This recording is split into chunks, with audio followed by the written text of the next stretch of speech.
Zaur Qəriboğlu ilə siyasi reaksiya.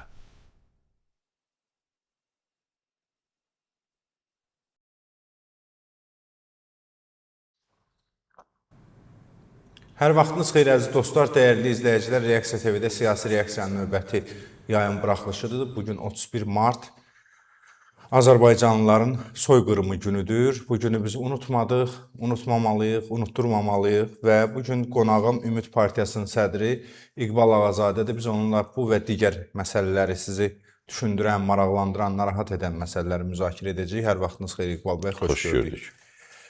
İqbal bəy, bu 31 mart Azərbaycanlıların soyqırımı günü ilə bağlı istəyərdim sizin fikirlərinizi alaq, sonra mövzularımıza keçid edərik. Təşəkkür edirəm. Millətimizin başı sağ olsun deyirəm. Tarix elə bir şeydir ki, onu unutmurlar. Amma geriyə də baxmırlar, irəli baxırlar.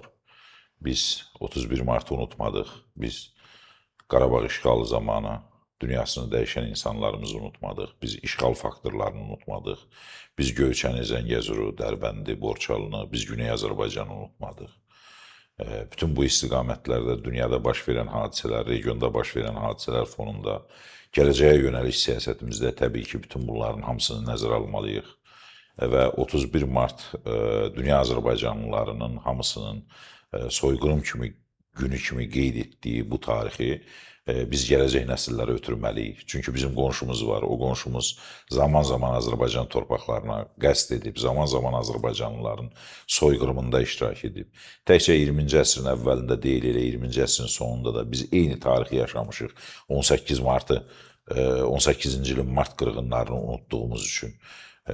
Biz indi unutmamalıyıq ki, gələcəkdə bir daha Mart qırğınlarını, bir daha Xocalı soyqırımını, bir daha Meşəlini, Qaradağlını və digər işğal olunmuş torpaqlarımızı bir daha unutmayaq və tarixə də bunu ötürək.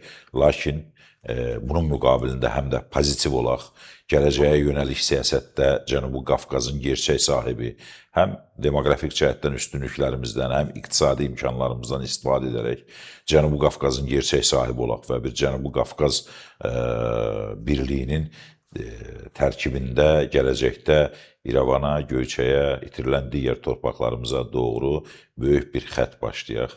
Dünya belə qalmayacaq, dünya zaman-zaman dəyişəcək. Demoqrafik proseslər də bəzən ölkələrin vəziyyətini çox pis duruma salacaq. Ermənistanda demoqrafik vəziyyət getdikcə geriləyəcək. Nə qədər rahat olsa da Ermənistan üçün indiki mərhələdə Azərbaycandan sülh də bağlasalar. Amma içlərində tarixən ədalətsiz yanaşmanın bir xofu var və o xof onları yavaş-yavaş ölkədən köçməyə məcbur edəcək. Necə ki, SSR dağılanda 3 milyon yarıma yaxın əhali idi, bugün artıq 2 milyon yarım yaxın əhali qalıb. Güman edirəm ki, 100 ildən sonra bu rəqam olduqca azalacaq. Biz də zaman-zaman tarixin inkişafına və dünyanın gərdişinə uyğun olaraq öz torpaqlarımıza qayıtmağın alternativ yollarını tapaq. Bu həmişə müharibədən keçmir, bu həmişə savaşdan, qandan, qadadan keçmir. Dünya bugün fərqli şəkildə də işğal olunur.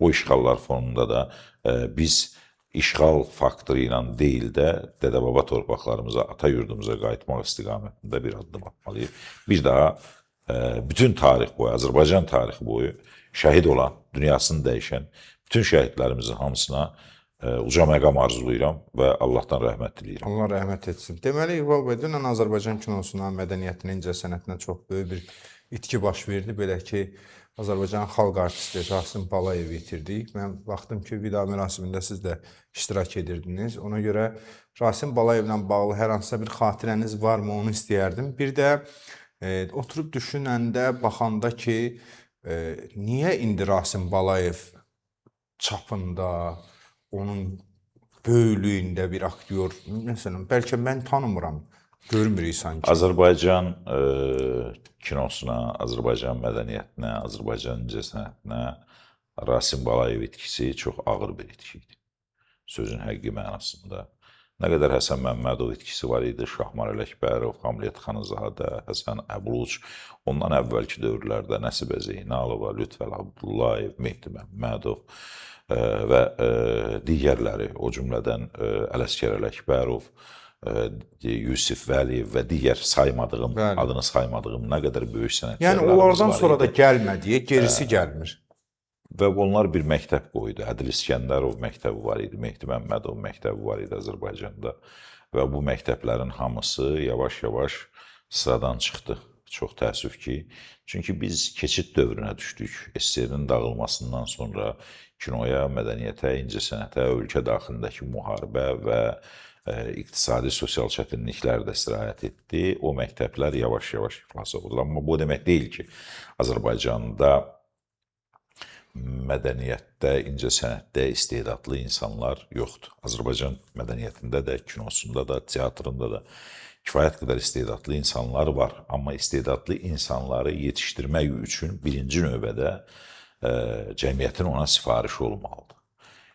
Məsələn, 60-70-ci illərdə, hətta 40-cı illərdə, 45-ci illərdə Üzeyir bəyin çəkdiyi komediya filmləri nə qədər zövq formalaşdırmağa başlamışdısa, 70-ci illərin, 60-cı illərin kinosu, əsərləri zövq formalaşdırmağa başlamışdısa və bu da bir dövlətin mədəniyyət siyasətinin içərisində, düzdür, onun içərisində ideologiya var idi, aparılırdısa, çox təəssüflər olsun ki, indiki zövq formalaşdırma mədəniyyəti və konsepsiyası yoxdur.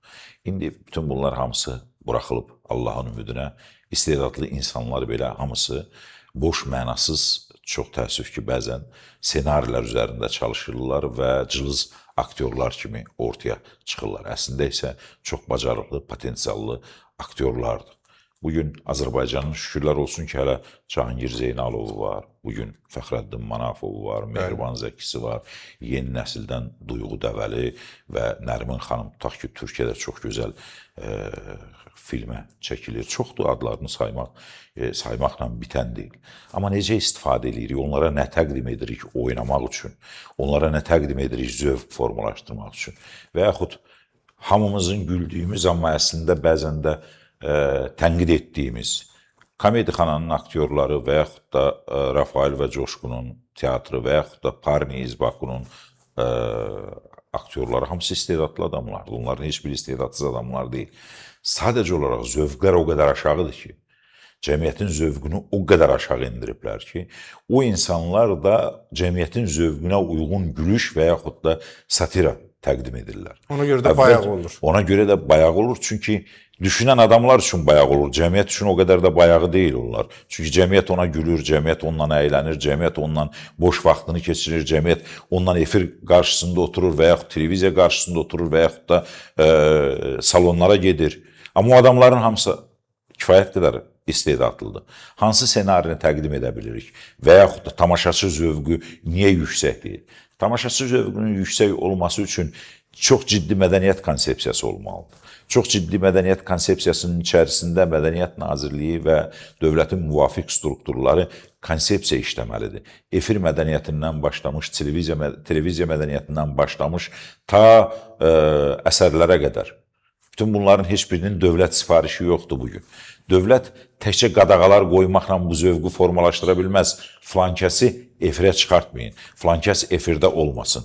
Azərbaycanda bu efirdə olmayacaq, sosial platformanın başqa bir sahəsində çox rahatça özünü təqdim edə biləcək, sənətini təqdim edə biləcək. O sənət aşağıdımı, yuxarıdımı fərq etməz, amma onu mütləq təqdim edəcək və onun da tamaşaçısı efir qarşısından ora gedəcək, reytingləri orada yığacaqlar. Faciə onda oldu ki, Azərbaycan televiziyalarının bir reyting xəstəliyini yaratdılar. Bu əslində bəzən qərbdən gələn bir mədəniyyət nümunələridir. Məsələn, diqqət etsəniz, bu tipli ölkələrdə, 3-cü dərəcəli ölkələrdə ki, bizə bu 90'ların ortalarından doğru gəlməyə başladı, bizə ayrı bir televiziya, ayrı bir əyləncəyə, ayrı bir məişət və düşüncə, təfəkkür təlqin etməyə çalışdılar. Nə idi bu düşüncə, təfəkkür, nə idi bunun içərisində olan?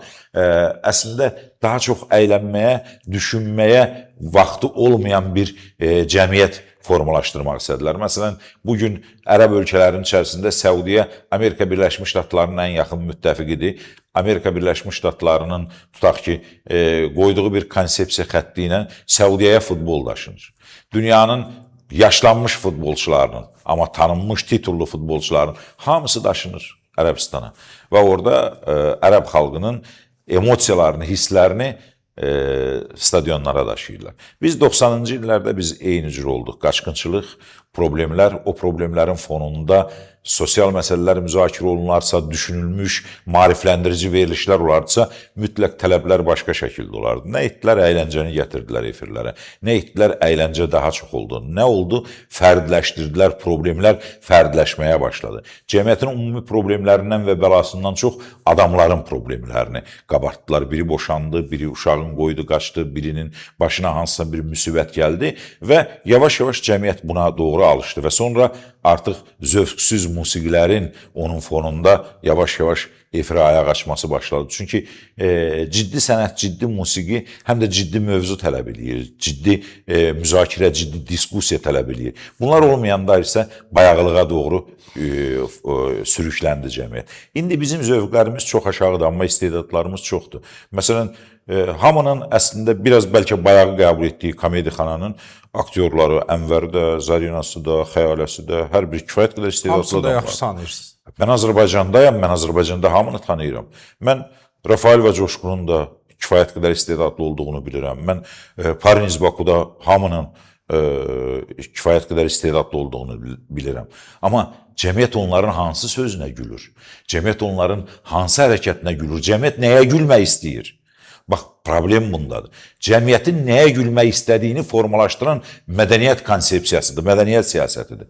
Və o uzun illər, 1 ilə, 2 ilə, 3 ilə formalaşmır. Baxın, Pariniz Bakunun yeni yaranan dövrdəki gülüş səhnələri ilə indiki gülüş səhnələrinə. Tamamilə haqlısınız. Tamamilə fərqli gülüş səhnələri var. Niyə? O zövqlər artıq aşılandı, gəldi bir yerə çıxdı ki, indi çox bayağı gülüşlərimiz var. Və ən birinci zövq məsələsində və millətin gələcəyi məsələsində nəyə güldüyün çox önəmlidir.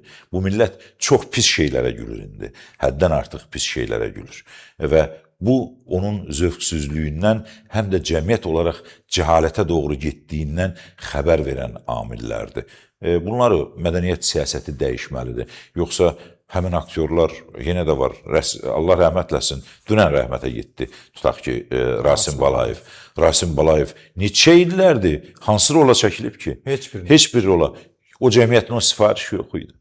Yoxsa Rasim Balayev həmin istedadda biraz da dolğun, biraz da daha müdrik rollar yarada bilərdi. Mehriban Zəkinin mi istedadı tükənib? Yox, kifayət qədər gözəl rollar ifadə eləyə bilər. Və yaxud Fəxrəddin Manafov mu ifadə, və yaxud da yeni, bayaq qeyd etdim, Duyğu Dəvəli mi eləyə bilməz, və yaxud Dilarə xanım mı yaxşı rollar oynaya bilməz, və yaxud da bayaq dediyim o Komedixananın aktyorlarını ciddi rollarla çəksən, Lütfəli Abdullayeva, Nəsibə Zeynalova bərabər olmasalar belə ona yaxın rollar ifa eləyə bilərlər. Amma o yoxdur, o zövq yoxdur.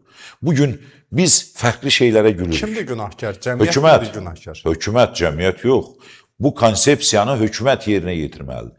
Ailədə zövqləri valideynlər formalaşdırırsa, vətəndaşın zövqünü dövlət formalaşdırır, dövlət siyasəti formalaşdırır, dövlət hansı siyasəti qoyur ortalığa, nələri ortaya çıxa bilər. Hamı iddia edə bilərik, sosial şəbəkələrdə bunlardır. Sosial şəbəkələrə qədər biz o zövqə gəlib çıxmışıq artıq. Sosial şəbəkə gələnə qədər biz o zövqlərə gəlib çıxmışıq. O zövqləri aradan qaldırmaq üçün mütləq dövlət əlini daşın altına qoymalıdır. Mədəniyyət konsepsiyası işləməlidir. Bu mədəniyyət konsepsiyasının içərisində hər şey olmalıdır. Çox gecikmişik. Gecikmişik, bəli, həddən artıq gecikmişik.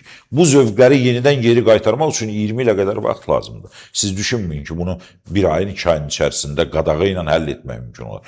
Bugün ən ciddi insanlar belə, ən ciddi musiqi sahibləri belə cəmiyyətin bir yerində o dediyi, qəbul etmədiyi musiqiyə, qəbul etmədiyi gülüşlə rastlaşır və ona alışır. Ona vərdiş edir artıq. Təəssüf ki, belə. Və bunları aradan çıxartmaq çox çətindir. Sosial şəbəkədə nə qədər istəsəniz ona rast gələ bilərsiniz. Bugün sosial şəbəkənin ayrı-ayrı segmentlərində hansı oyunlar gedir, niyə gedir? O zövqsüzlüyün nəticəsidir. İnsanları belə formalaşdırıblar, uşaqları belə formalaşıb artıq. Buna gülürlər artıq. Buna diqqət edirlər artıq. Çox təəssüf ki, bütün bunların hamısı dövlətin görməli olduğu və konsepsiya kimi işləyib cəmiyyətə təqdim etməyi, həm də səssiz, səmirsiz, hissə-hissə, addım-addım, yavaş-yavaş bunu formalaşdırmalıdır. Məktəbdə formalaşdırmalıdır, televiziyada formalaşdırmalıdır, mətbuatda formalaşdırılmalıdır, sənət əsərlərində formalaşdırılmalıdır. Ədəbiyyatımızda baxın, nəyə gülürük. Ədəbiyyatımızda baxın, nəyi oxuyuruq, necə oxuyuruq. Təəssüf, belədir. Deməli, əziz dostlar, dəyərli izləyicilər, yayımı bəyənib paylaşın, eyni zamanda öz fikirlərinizi də yazmağı unutmayın. İqbal bəy, bu günlərdə Milli Məclisin deputatı Səyyad Aran bir müsahibəsində bir açıqlama verib və bu cəmiyyətdə ciddi müzakirəyə səbəb olub. O deyir ki, kimsə oxumayıb, təhsil almayıbsa, həyatda bir uğuru yoxdursa, 300-400 manat maaş alırsa, bunun mənə nə aidiyyatı var? Belə bir fikir işlədib, təxminən ola bilər dəqiq demədim ifadəni, hansısa bir yerində səhv edə bilərəm, amma fikir bundan ibarətdir. İstəyərdim sizin mövqeyinizi alım. Əvvəla onu qeyd edeyim ki, genel mənada ədalətli cəmiyyət anlayışında Səyyad müəllim çox doğru deyir, ədalətli cəmiyyət anlayışında. Lakin o ədalətli cəmiyyət anlayışı varmı? Əgər adamlar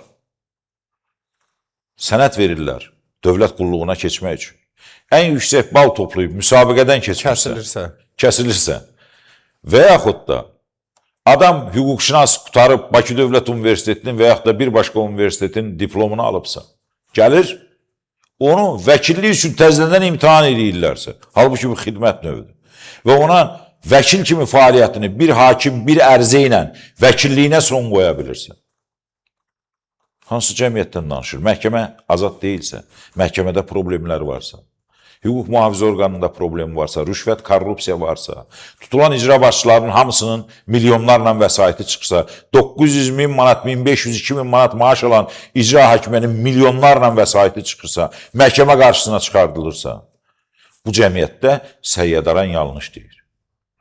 Səyyad Aran həm də ona görə yanlış deyir ki, 300-400 manat maaş alan və Səyyad Aran da millət vəkili olaraq parlamentdə oturub, hökumətə ünvanlayıb mı bu sualı, niyə vətəndaşa bu qədər verirsiniz? Niyə vətəndaşın maaşı bu qədərdir? Hökumətin hesabatı gələndə hökumətin hesabatına negativ münasibət bəsləyibmi ki, ay hökumət bu işləri niyə belə görmüsünüz? Etməyibsə, Səyyad Aran çox haqsızdır. Hə, bu Səyyad Arana verilən o sualın kontekstindədir ki, prezident məmurların maaşlarını artırdı. Bu, yaxşı tendensiyadır. Mən hesab edirəm ki, hökumət yeni bir siyasətə keçid edəcək. Oliqarxiya məmur sistemini dağıdacaq. Hər kəs rüşvət və korrupsiyadan uzaq bir idarəetmə formasına keçid edəcək. Bunun üçün mütləq maaşların yüksək olması lazım. Biz amma çox təəssüf ki, bolşevik yanaşmasından o tərəfə keçə bilmirik. Biz hər şeyi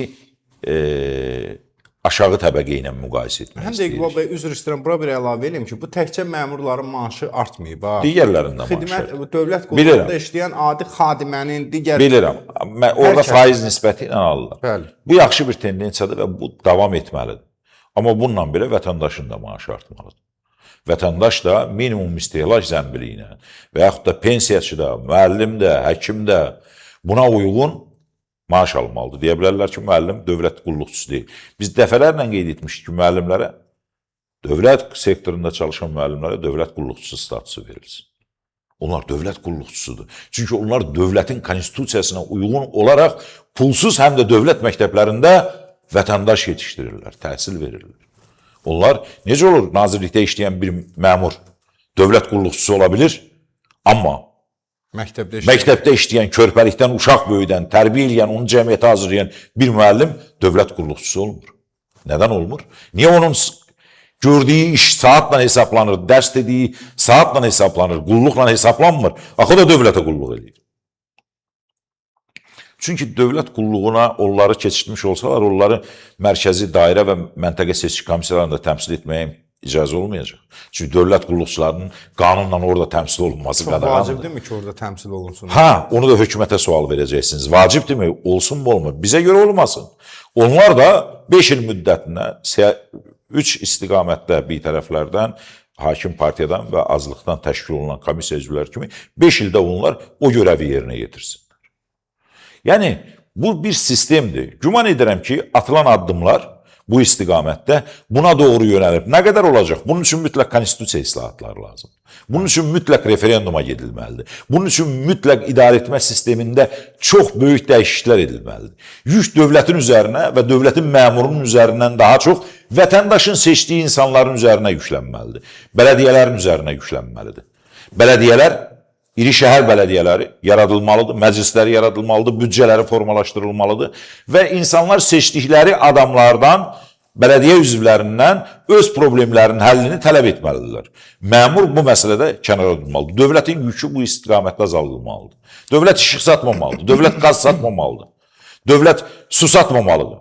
Artıq bunlardan əl çəkmək lazım. Dünyanın hansı yerində görünüb ki, dövlət işıq sata, qaz sata, su sata, dövlət strateji olaraq bu obyektlər və bu infrastrukturun olmasında məsuldur. Lakin buna cavabdeh olan artıq özəl strukturlardır. Bu özəl strukturlar vasitəsilə satılmalıdır. Bunlar açılmalıdır artıq. Dövlət benzin satmamalıdır. Dövlət benzin qiyməti qaldırmamalıdır. Kapitalist və azad bazar iqtisadiyyatı münasibətlərinə keçən ölkədə çörəyin qiymətini dövlət tənzimləyə bilməz. Neft, benzinin qiymətini dövlət tənzimləyə bilməz. Bazar tələb və təklif müəyyən etməlidir bunu. Dövlət nəhayət bunlardan əl çəkməlidir. Tarif şurası deyilən bir şey tamamilə yığışdırılmalıdır. Çörəyi əgər dövlət bişirmirsə, çörəyi bir iş adamı, bir sahibkar bişirirsə, satırsa, ondan pul qazanırsa, niyə dövlət çörək qiyməti müəyyən etməlidir? Hansı məntiqlə, necə, nədən ötürü? Dövlət niyə su qiyməti müəyyən etməlidir? Dövlətin su bazası var, dövlət birjalar vasitəsilə 1 illikmi, 3 illikmi, 5 illikmi bunun satışını təşkil edir. Hansısa bir şirkət alır və o şirkətin də dövlət də, vətəndaş da basıb gözünü çıxardır ki, mənə keyfiyyətli qulluq elə. Daha dövlətin yaxasından yapışmır ki, niyə Xırdalanda 3 gündür su yoxdur? Yeri gəlmişkən İqbal bəy, yağışlar yağdı. Mən baxdım ki, bu dünyanın bir çox yerində, bax qardaş Türkiyədə də var idi, başqa ölkələrdə də var idi. Biz indi beynəlxalq medianı izləyib görürük də. Yəni bu problemlər tək Azərbaycanda deyildi, amma Azərbaycanda biraz bunu qabarıq gördük. Küçələr su bastı, evləri su bastı. Çünki Bakının şəhərsalma planı çox təəssüflər olsun ki, çox gec tərtib olundu və hələ də işlək mexanizmə çevrilməyib. Yavaş-yavaş indi şəhərsalma qurumu onu tənzimləyə bilir. Bundan əvvəl isə o qurum da yox idi. Bakı Şəhər İcra Hakimiyyəti və yerli icra hakimiyyəti orqanları Bakının ərazisində tikilən evlərə və yaxud da yeni binalara heç şəhərsalmanın strukturunu nəzərə almadan icazələr verirdilər.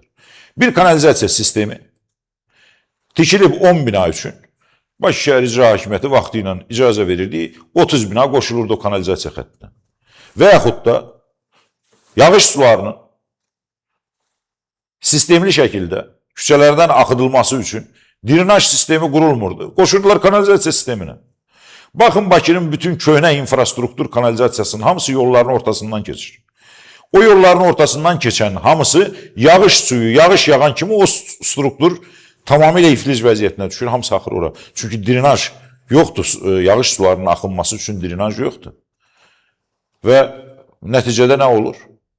Yük götürə bilmir. Yük götürə bilmədiyinə görə də küçələr hər yer su ilə basır. Və bunun üzərinə gəlsən, bəzi negativ hallarda, yol çəkilişində və digərlərində də nəzərə alınmır. Yüksəkliklər, aşağılıqlar və s. Axıdılma imkanları düzgün hesablanmır və şəhər infrastrukturu iflic vəziyyətinə düşür. Buna görə də şəhərsalmanın infrastrukturunu tamamilə Azərbaycan yenidən təşkil etməlidir. Düzdür, Cənab Prezident bu 2025-in sonlarında, 2026-nın əvvəllərində bununla bağlı tamamilə yeni bir konsepsiyanın işlənilməsi ilə bağlı bir müşavirə keçirdi və tapşırıqlar verdi. Güman edək ki, gələcəkdə bunlar olmayacaq. İnşallah.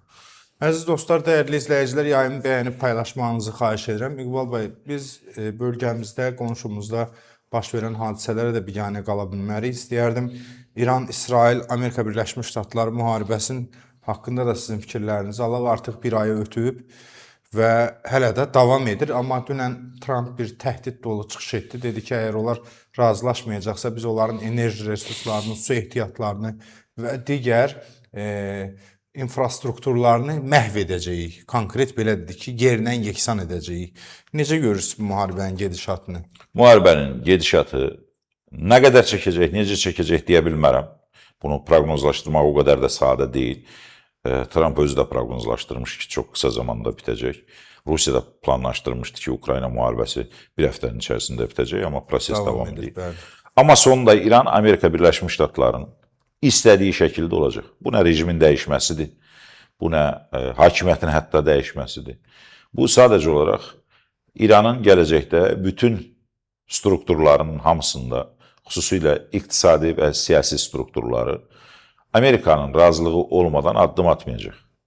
Və özəlliklə gələcəkdə Çin, Amerika Birləşmiş Ştatlarının rəqibi olan müddətdə Çinlə İran arasında müttəfiqlik sazişi işləməyəcək. Venezuela neftinə nə qədər nəzarət ediblərsə, İran neftinə də və İrandan çıxan digər xətlərə də, o cümlədən də tranzit imkanlara da Amerika Birləşmiş Ştatları nəzarət edəcək. Və prosesdə bu razılaşma olmayana qədər davam edəcək. Bu qədər sadədir. Amma sonda da deyirsiniz, elə də belə də Amerika dediyi olacaq. Amerika dediyi olacaq, bu bir mənalıdır. Və bunu da altından xətt çəkərək deyirəm. İranla bu məsələ bitdikdən sonra Ukrayna Rusiyanın bugünkü vəziyyətindən qat-qat ağır onu bir vəziyyətə salacaq Amerika Birləşmiş Ştatlarının dəstəyi ilə. Rusiyanın da razılaşana və ya Putin hakimiyyətdən gedənə qədər bütün infrastrukturları dağıdılacaq. Bütün bu proqnozlarınız ki var Rusiya ilə bağlı, İranla bağlı, təxminən bunlar nə qədər çəkir? Bu il ərzində bunların hamısı, bəli, 26-cı ildə bununla ikisi də həll olunmalıdır. Bunun alternativi yox. Dünya bir aydınlığa çıxırmı? 28-ci il dünya üçün yeni dövr olacaq. 28-ci il dünya üçün yeni dövr olacaq.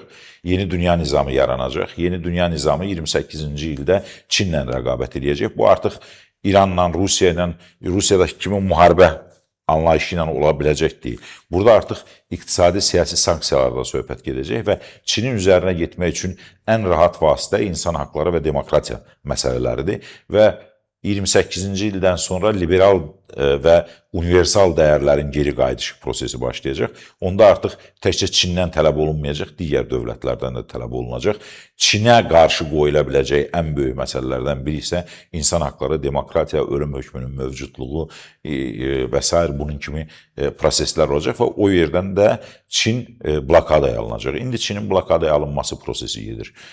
Çin indi Venezuela neftindən, Afrika ölkələrinin sərvətlərindən, İran neftindən, sonra Rusiya neftindən məhrum edilir. Ondan sonra isə oradan çıxan yolların hamısı nəzarətə götürülür. Qırmızı dəniz nəzarətə götürülür, Hörmüz boğazı nəzarətə götürülür. Tramp yolu, orta dəhliz bizim ərazimizdən keçən bu nəzarətdədir və Rusiyadan çıxan qara yol. O cümlədən də Qrenlandiyada gələcək üçün nəzərdə tutulur ki, orada tam şəkildə Amerika Birləşmiş Ştatlarının nəzarətində olsun. 2028-ci ildən sonra dünyada universal dəyərlərin hakim olduğu dövrə qədəm qoyulacaq. Demirəm ki, hər ölkə üçün demokratiya arzulayacaqlar və edəcəklər. Lakin bu istiqamətdə indi müharibə ilə bağlı hansı sərt addımlar atırlarsa, demokratiya və insan haqları ilə də bağlı maraqların naminə o qədər sərt addımlar atacaq. Maraqların naminə. Yalnız və yalnız başqa bir şey üçün. Çox sağ olun İqbal bəy, təşəkkür edirəm. Mən sizə təşəkkür edirəm. Belə əziz dostlar, dəyərli izləyicilər, daha bir yayımımızın sonuna gəldik. Yayımı bəyənib paylaşmağı, öz mövqeyinizi də aşağıda rəy bölümündə yazmağı unutmayın. Sağlıqla qalın. Zaur Qəriboğlu ilə siyasi reaksiya.